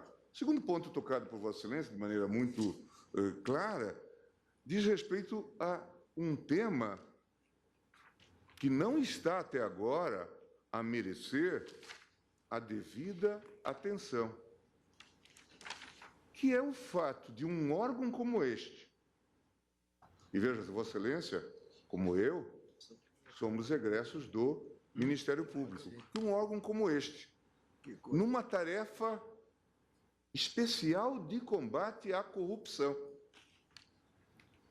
se vê enredado num verdadeiro novelo, que são esses casos desses 2 procuradores. Não se sabe se, de fato, quais são os mais graves, mas muito provavelmente até o episódio envolvendo este procurador Miller seja, de tudo, o mais extravagante.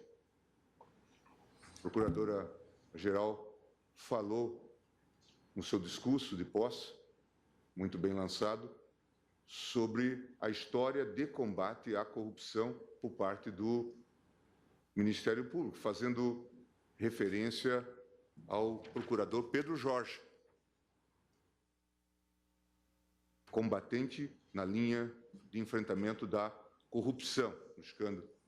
E agora nós vemos 2 procuradores, aparentemente, tropeçarem no primeiro caso histórico. Veja, isto é extremamente grave e mostra que talvez nós tenhamos que revisitar, inclusive, o tema da investigação do Ministério Público. Ou talvez concitar o legislador a que essa parceria seja, de fato, melhor definida, de modo a evitar tantos percalços como aqueles que nós vivenciamos nesses casos. Ministro Gilmar, Vossa Excelência me permite uma parte. Na verdade, eu voto do ministro Alexandre, mas... Pois não, sim, perdão. Então, peço a parte a Vossa Excelência, mas apenas para, de certa maneira, complementar as observações feitas pelo ministro Gilmar Mendes, que também são objeto de preocupação de minha parte. Embora vencido parcialmente naquele julgamento que deferiu o poder de investigação ao Ministério Público, eu recordo que o redator para o acórdão, o relator originalmente sorteado era o ministro César Peluso, mas Vossa Excelência foi o redator para o acórdão. E Vossa Excelência, não obstante tivesse conferido, e com apoio da maioria do plenário, poderes de investigação ao Ministério Público, Vossa Excelência se cercou de cuidados que, infelizmente, não estão sendo observados. O que Vossa Excelência fez constar expressamente do acórdão? Vossa Excelência disse, então, com apoio da maioria deste plenário, que o Ministério Público dispõe de competência para promover por autoridade própria e por prazo razoável investigações de natureza penal, desde que, respeitados os direitos e garantias que assistem a qualquer indiciado ou a qualquer pessoa sob investigação do Estado, observadas sempre por seus agentes as hipóteses de reserva constitucional de jurisdição e também as prerrogativas profissionais que se acham investidos em nosso país, os advogados, sem prejuízo da possibilidade, sempre presente no Estado Democrático de Direito, do permanente controle jurisdicional dos atos necessariamente documentados. Data vênia, senhor eminente ministro Gilmar Mendes, Vossa Excelência também tem constatado isso, acho que nós temos constatado, isto não tem ocorrido, porque as investigações do Ministério Público têm sido feitas à margem de qualquer controle jurisdicional. E eu me lembro, sou antigo já na magistratura, que toda investigação, passei 7 anos no Tribunal de Alçada Criminal, sempre se fizeram sob a égide, sob controle de um juiz. E agora, nesse momento histórico, não está ocorrendo isso. Daí as distorções que nós estamos observando. Peço escusas por essa veemência, mas apenas complementando o que Vossa Excelência está dizendo. Os jornais têm publicado, e também a Polícia Federal tem feito considerações, de que há um sem número hoje, falam-se em centenas, talvez milhares, de que chamam PICs, Procedimento de Investigação Criminal, que não tem forma nem figura de juízo, e está sendo hoje regulamentado por atos dos conselhos, do Conselho Nacional do Ministério Público, e, como Vossa Excelência também observou, não se submete a esse mínimo controle judicial. Mas já alongamos-nos demais no debate. Bem, as considerações feitas pelo ministro Gilmar, pelo ministro Lewandowski, ressaltam exatamente esse quadro inicial que eu trouxe, desse ineditismo dessas questões, e também demonstram, acho que fica muito claro, o absoluto acerto desta Corte, no dia 29 de junho, na última sessão daquela sequência de sessões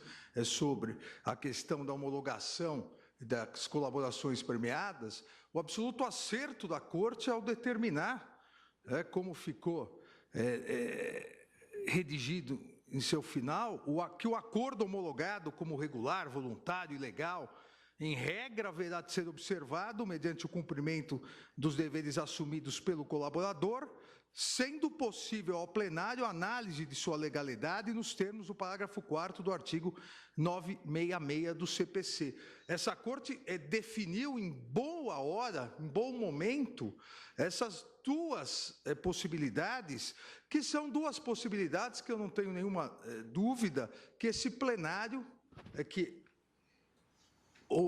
a partir da homologação do ministro relator, o plenário referendou a homologação dessa colaboração, mas são as duas possibilidades que esse plenário deverá, em breve, analisar, em virtude do descobrimento de fatos supervenientes, que, inclusive, geraram a rescisão por parte da Procuradoria, o pedido de homologação a esse tribunal, e, salvo engano, o ministro relator deu um prazo para a defesa se manifestar, mas essas duas possibilidades deverão ser analisadas. A homologação da rescisão solicitada ou mesmo a anulação pelos fatos supervenientes descobertos, mas que poderiam, em princípio, acarretar, como já destacado no sempre citado habeas corpus relatado pelo ministro Toffoli, um vício inicial, inclusive um vício de simulação inicial. Mas isso é possível, tanto a rescisão, a análise da rescisão, quanto a análise da anulação, como ficou definido pela Corte em 29 de junho, onde eu faço questão aqui de recordar, salientei que, por se tratar a colaboração premiada, um negócio jurídico personalíssimo, mas no campo do direito público, nessa análise, seja do relator, seja depois, como ficou definido, da regularidade e legalidade do acordo,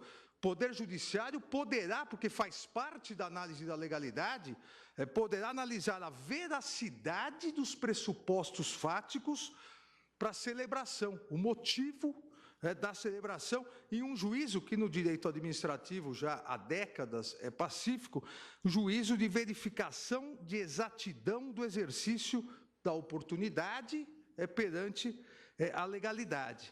Da mesma forma, e fazendo a sequência do que sustentei à época, deixei claro, e isso foi motivo de vários debates, claro o meu posicionamento de separar as questões da delação ou da colaboração premiada e da total independência, total autonomia do magistrado, seja de primeiro grau, seja aqui no Supremo Tribunal Federal, do magistrado, no momento em que deva decidir algo, do magistrado analisar tanto a validade e a licitude dos meios de obtenção de prova, no caso a própria colaboração, quanto à validade e à licitude das provas obtidas através desses meios de obtenção. Isso saía da questão de homologação ou não da colaboração premiada, e isso faz parte do exercício da função jurisdicional. No momento propício, no momento em que o magistrado deva analisar as provas e os meios pelas quais essas provas foram obtidas, é dever do juiz. Aqui não é uma discricionariedade dada pela lei, é uma obrigação imposta ao magistrado, nos termos do artigo 5º, inciso 56 da Constituição Federal, analisar se aqueles meios de prova e as provas delas decorrentes e a sequência das provas são lícitas ou ilícitas. Se há ilicitude por derivação, se há licitude por autonomia da prova, por independência da prova, isso extravasa a questão da delação, da homologação da delação, da rescisão da delação. Isso extravasa porque esse é o momento da livre convicção do magistrado em analisar as provas. Porém... Ministro, Vossa Excelência me permite? Lógico. Apenas me parece que o ministro relator, e Vossa Excelência, por favor, ministro Fachin, me corrija se estiver equivocada, centrou a questão de ordem, porque estamos aqui em questão de ordem, num ponto específico de procedibilidade sem análise desses dados. Quer dizer, o realce dado pelo ministro Gilmar, muito a propósito de um futuro encontro com esses requisitos, não entram e não estão em questão neste caso. O que eu disse, presidente, até aqui a denúncia é intocável pelo judiciário. Sim. Então, Exato. assim, questão de possibilidade apenas para presidente. para acentuar este dado. É o próximo parágrafo. Pois não.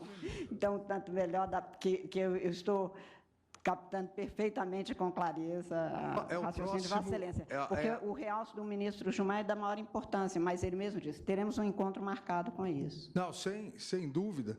Agradeço a parte de Vossa Excelência.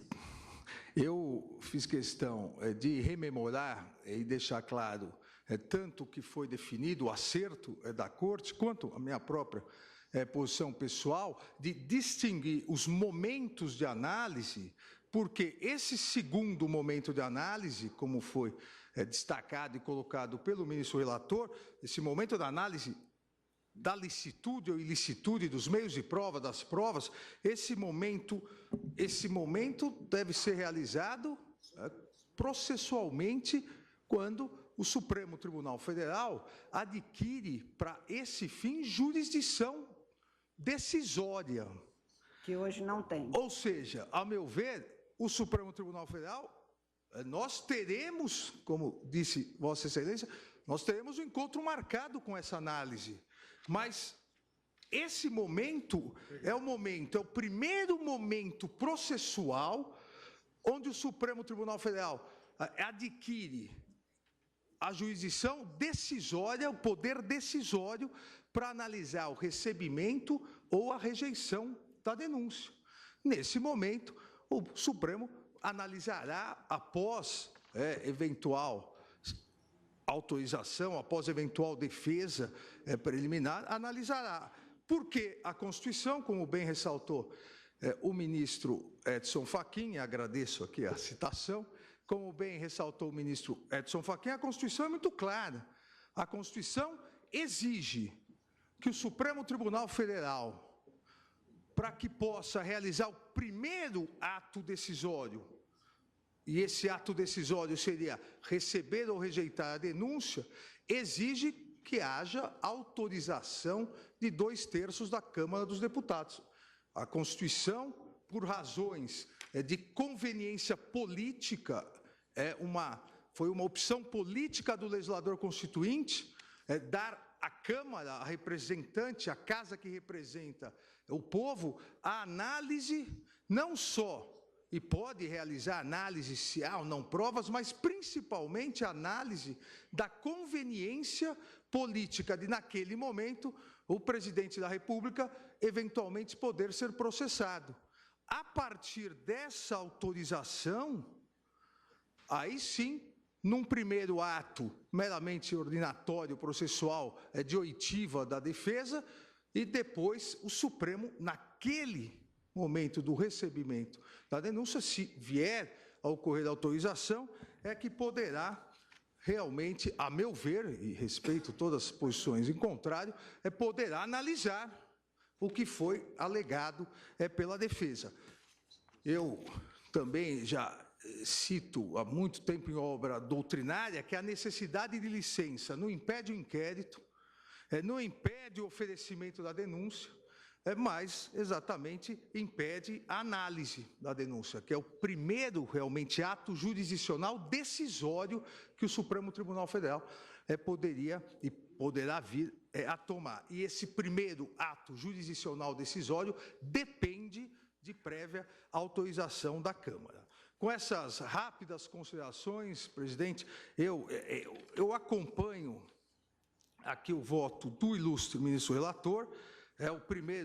A primeira questão, a necessidade, aqui, apesar dos itens, a primeira questão seria o indeferimento do pedido de sustação de remessa à Câmara dos Deputados, e a segunda questão pelo não conhecimento, porque não é o momento realmente processual de se analisar a licitude, seja dos meios de prova, seja das provas delas derivadas. Então, Vossa Excelência acompanha integralmente o relator. Agradeço a Vossa Excelência. Eu suspendo a sessão por 30 minutos, voltaremos às 16h34, portanto, nos termos do regimento. Está suspensa a sessão, agradecendo a todos.